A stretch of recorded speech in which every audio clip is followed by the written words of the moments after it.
பருப்பை வறுத்து எடுத்து வச்சுக்கிடணும். அடுத்ததாக இந்த வத்தல் போட்டு வறுத்து எடுத்துக்கிடணும்.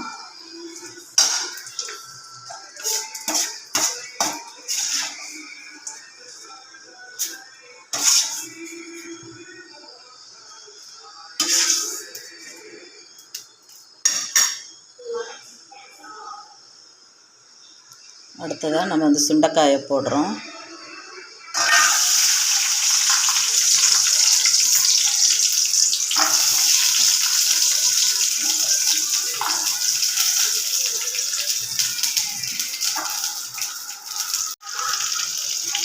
அடுத்ததாக இந்த தேங்காயை போடுறோம்.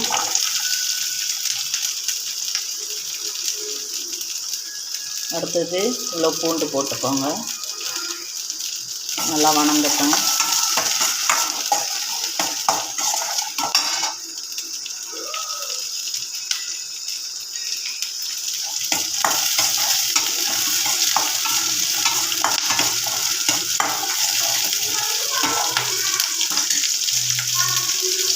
இது கூட பெருங்காயம் கொஞ்சம் போட்டுக்கோங்க.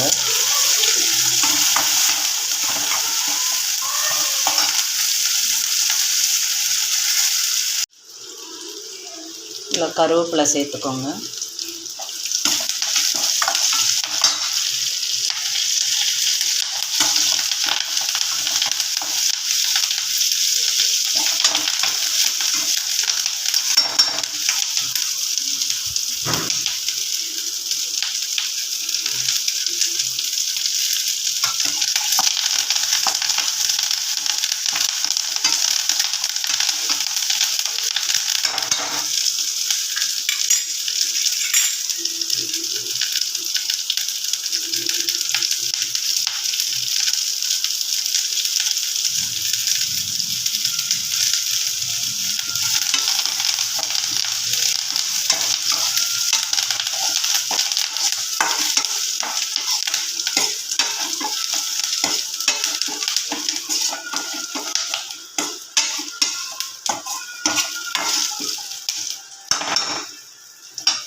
இது கூட கொஞ்சம் புளி போட்டுக்கோங்க.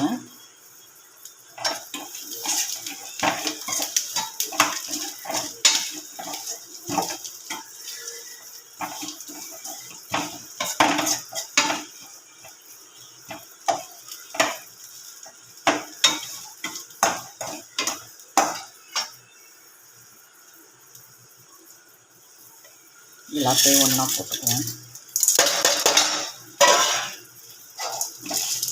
அவ்வளோதான். இதுக்கு தேவையான அளவு உப்பு போட்டுக்கோங்க.